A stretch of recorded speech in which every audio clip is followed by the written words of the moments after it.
Matthias, wenn man von einem echten Westduell sprechen kann, dann haben wir das hier heute Abend erlebt, oder? Ja, also zuallererst herzlichen Glückwunsch an Felix Hagen und an Ingo Freier. Gar keine Frage heute, Felix hat heute verdient gewonnen,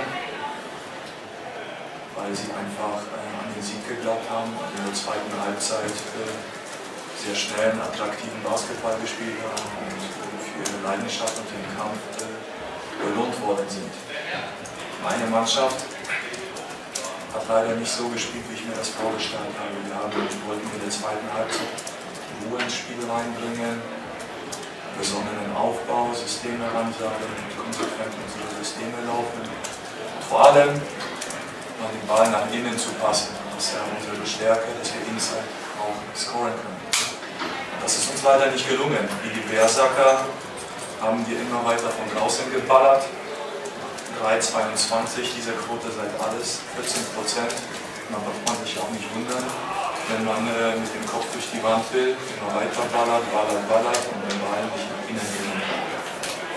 Wir hatten genügend Möglichkeiten und haben es heute einfach aufgrund der zweiten Halbzeit nicht verdient, das Spiel zu gewinnen. Dankeschön. Danke Matthias Fischer. Ingo Freier, unser Coach von Phoenix Hagen, schön deine Analyse zum Spiel. Matthias hat das schon sehr, sehr gut beschrieben. Also natürlich zählt als erstes gerade bei Phoenix Hagen Leidenschaft und Kampf. Das haben wir in der zweiten Halbzeit wirklich sehr, sehr gut rausbringen können. Es ist nicht immer einfach, das über 40 Minuten zu zeigen und auch nicht über 20 Minuten. Aber wir haben es geschafft in der zweiten Halbzeit, dass wir es 20 Minuten durchgängig gebracht haben. Und natürlich war uns taktisch klar, dass Bonn unterm Korb ganz, ganz stark ist. Und wir haben es auch forciert, dass sie unterm Korb nicht so zum Zuge kommen und dafür mehr vielleicht von außen laufen. Haben auch gehofft, dadurch, dass Jordan nicht mehr dabei ist, dass dann auch die guten Pässe, auch die Schützen nicht so gut kommen wie sonst. Dann gucke ich auf die Statistik. Lawrence hat trotzdem über 10 Assists gegeben und die beiden Center von ihm, Gaffney und McNeil, sind die beiden Topscorer von ihnen. Also eigentlich ist es dann trotzdem nicht so gut aufgegangen. Aber wie gesagt, Leidenschaft und Kampf hat uns den Sieg gebracht. Danke Ingo. Jetzt Ihrerseits Fragen an die beiden Trainer. Bitte schön. Bitte. Rainer Hochfließ von der Westfalenpost. Ingo, was hast du in der Halbzeit gesagt oder gemacht? Weil das war ja dann die Mannschaft, die wieder rauskam. Du hast gerade gesagt, von der Leidenschaft her, von der Bereitschaft her, eine ganz andere, auch die gleichen Spieler teilweise, wenn ich so an Henry Dugard denke, als in der ersten Halbzeit. Wie macht man sowas? Ich habe jetzt in der zweiten Halbzeit nicht viele andere Worte gefunden als vor dem Spiel. Wir sind auch vor dem Spiel, also wir sind ja auch in das Spiel nicht schlecht reingekommen. Es sind dann einzelne Momente, die dann den Ausschlag geben, warum es auf einmal runtergeht. Wir haben dann, wo es nach unten ging, im zweiten Viertel viel zu viel Turnover gemacht. Wir waren ja völlig von der Rolle im Offense, obwohl wir genau wussten, was wir machen wollen. Wenn du dann einfache Turnovers hast und die gegnerische Mannschaft dadurch 2, 3 Dunkings macht und einfache Körbe bekommt, genau das, was wir wegnehmen wollen, sind sie natürlich oben auf und wir unten. Und dann kommt so eine Moral zustande. Bitte weitere Fragen. Ja, Matthias Fischer, schon selber gesagt, eigentlich gut angefangen. Die Mannschaft hat, glaube ich, am Anfang so gespielt, wie sie das wollten. Es war auch so angekündigt, unter den Kopfspielern und so weiter, den freien Mann finden.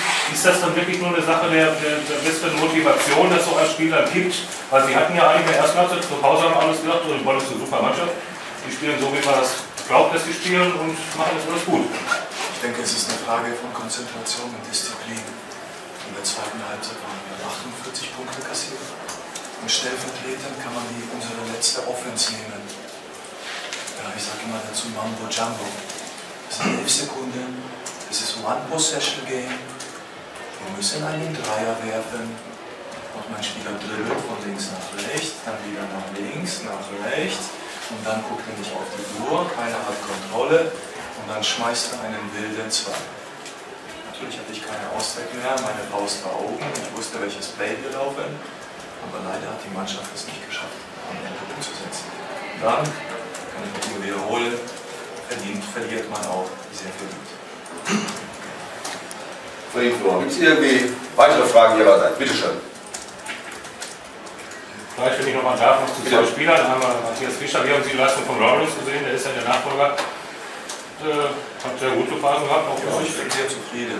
Ich bin zufrieden mit seiner Leistung, vor allem auch mit 10 Assists und 6 Punkten. In der kurzen Zeit, in der wir diesen Spiel einbauen müssen, ist das eine sehr ordentliche Leistung.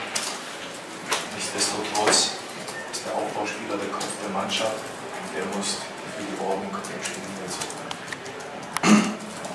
Kein Vorwurf, aber die Ordnung war nicht da. Das war die Frage, die Jerry Jordan, was der Beckham zu bedeuten hat, denke ich, oder? Das ist. Ich denke, da ist schon so viel gesagt worden.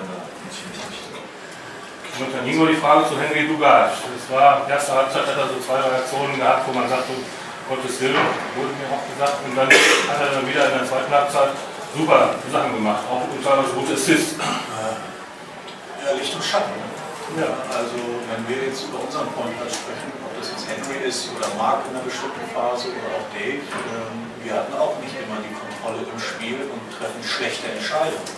Wenn ich sehe, wie Mark wir führen und wir dribbeln 3, 4 Minuten, oder ich weiß gar nicht, wie weit das 2 Minuten vor Ende, von hinten, wir kriegen offensiv Rebound, der dribbelt nach vorne irgendwo einen Mann rein, anstatt die Uhr runterzuspielen, wenn wir führen. War ja auch nicht das erste Mal. Das heißt, alle meine Glas, ich will da gar keinen rausnehmen, müssen natürlich mehr Kontrolle auch bringen, gerade in einer Phase, und das ist natürlich, macht die Stärke eines Spielers aus.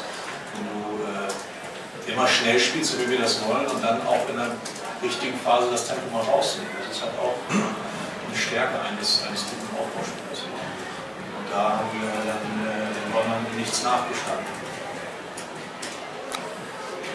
Ihr habt jetzt hier in kurzer Zeit Oldenburg geschlagen, im Herbst, Spätherbst, dann die Alter Dragons, heute Bonn.